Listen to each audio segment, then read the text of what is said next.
So we got Randy Gregory back. On a scale of 1 to 10, how mad y'all think the Eagles is? Probably about a 30.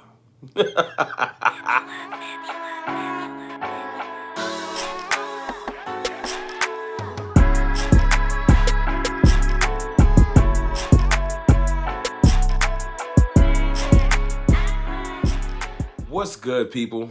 Mr. Rome, Cowboys fan talk, right back like I never left.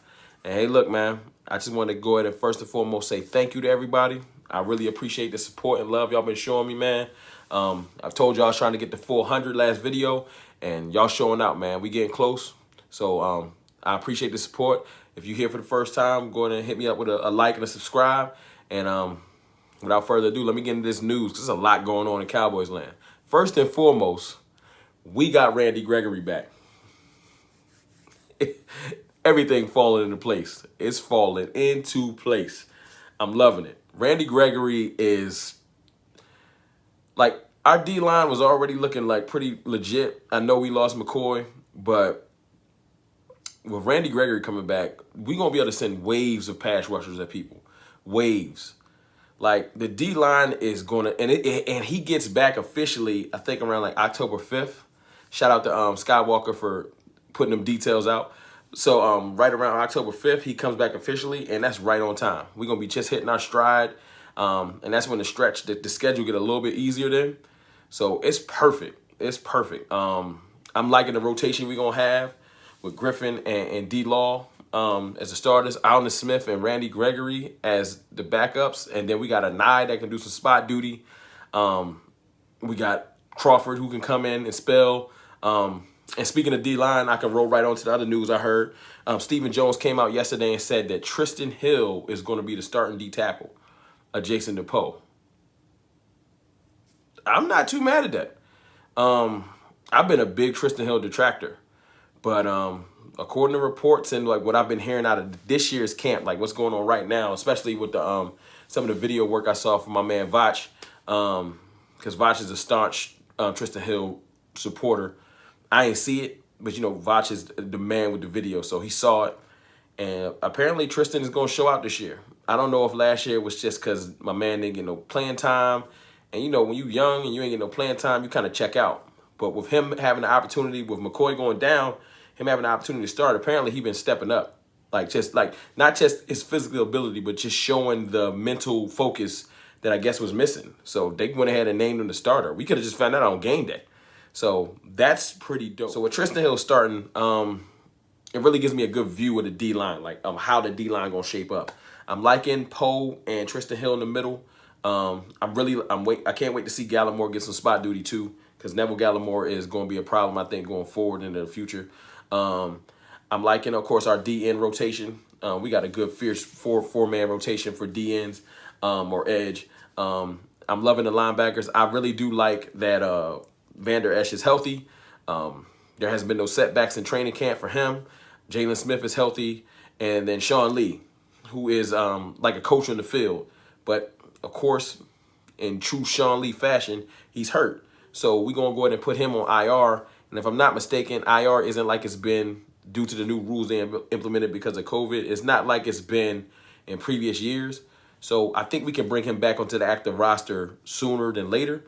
But what we can do is stash him on IR and bring another person on who I think is going to be Francis Bernard onto the active 53. And then that will allow us to give Francis Bernard a shot, who I'm rooting for. Of course, we got Joe Thomas still. They can show up the other linebacker position. And then, because I think Gifford is hurt too. So we can stash Sean Lee, bring Francis onto the active 53. He's going to help us. So Francis Bernard was waived. Yeah, that aged badly. While I was editing the video, I got an alert that Francis Bernard has been waived. Not too happy about it, but that's the nature of the beast, man. Hopefully he clears waivers and we can put him back on his squad if we need him. I definitely think the boy got talent, but that's the nature of the beast. We're going to roll with Joe Thomas if we need a linebacker over there until Sean Lee can get back healthy. I still like our front seven. I think it's salacious. I think it definitely is going to be good for our secondary as far as just, you know, with that dominant pass rush and our linebackers. I think that it's going to help the secondary. So Speaking of secondary, more Dallas news. Apparently, we brought Brandon Carr in for a workout. Of course, he's a Cowboy veteran. He was here for a couple years. He used to get toasted when we had him as the #1 corner. But I kind of tried not to freak out like most people and just kind of remember the bad times and think about what he did for Baltimore, you know. And when you really look at the stats for Brandon Carr in Baltimore, it wasn't as bad as you want to feel. Like, he got busy there. And I think a lot of that is due to coaching. He went and got better coaching, better technique, better player. And he's not coming in to start. He's coming in to assist, more depth. And I think having a veteran corner is important. But guess what? Here go conspiracy theorist Mr. Rome. Check this out. I think that part of that meeting with Brandon Carr was discuss the boogeyman. Y'all know the boogeyman. Earl.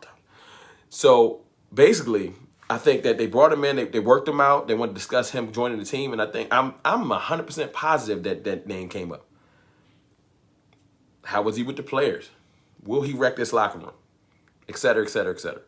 I'm not going to go down the litany of Cowboys content creators that really just, they're praying that they don't hear or see that come across the ticker at the bottom. Earl Thomas signs with Dallas. I know. And look, speaking of ET, Kevin Turner of the Eagle. He's not a fan. I did some research. I was doing like most people. I was all in Twitter, IG posts, Google, trying to just figure out what's going on with this story. Apparently, he was told by his source that there was a 48 meeting within the next 48 hours. It's been about 24 hours now, or at least a day. So we're going to see. This is a long weekend, so we're going to see. But then Jane Slater came back undercut, and I think she felt slighted, saying like, yo, I ain't hearing that. My sources is airtight. And, Jane Slater is one of the major sources of the Cowboys.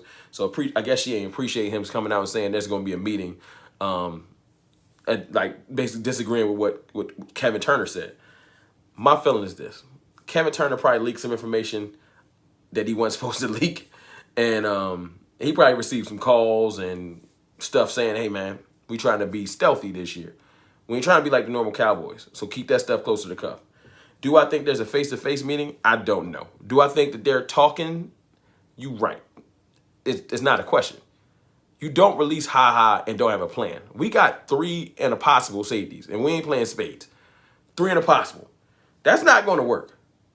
Darian Thompson he's not a definite starter. He's just not. Maybe he's grown into that. He got to show me. And I ain't trying to roll the dice on my season because you think you might be a starter. Well, Darian Thompson had a good camp, so we straight. We not. I definitely want us to shore up. So I haven't really scoured the waiver wire to see what other safety talent is out there. I don't want Eric Reed. I ain't that pressed. I want the better player. I think I know Earl Thomas is a better player. So just to cap that off, Kevin Turner said that he still believes in his source. He just didn't want to undercut or disrespect Jane Slater, who's tenured in this Cowboy reporting thing. I believe that they're going to meet. To wrap this thing up real quick, man, last piece of news I'm going to touch on is just some news that just anger anybody that may have came here that's a division rival or a Cowboys hater, because y'all usually find y'all way to Cowboys videos. So Bleacher Report is saying that Dallas has the 5th most talented team in the entire NFL. I just find that funny. Look, anybody that's here because you love Dallas, you believe it. You think our offense and our roster is more talented than 5th.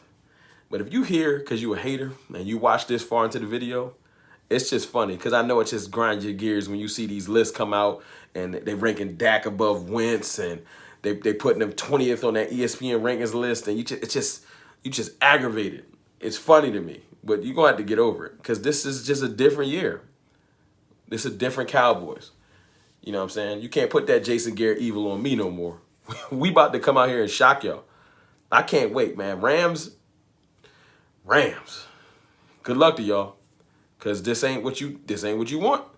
This is not what you want. But look, let's go and wrap this thing up. I'll be right back at y'all before y'all even know it. Y'all go ahead and like, subscribe. Keep showing me some love, man. I'm trying to get to 400 before game 1. So we're going to see if that's possible. And look, y'all enjoy y'all Labor Day weekend. I'm going to talk to y'all real soon. Salute.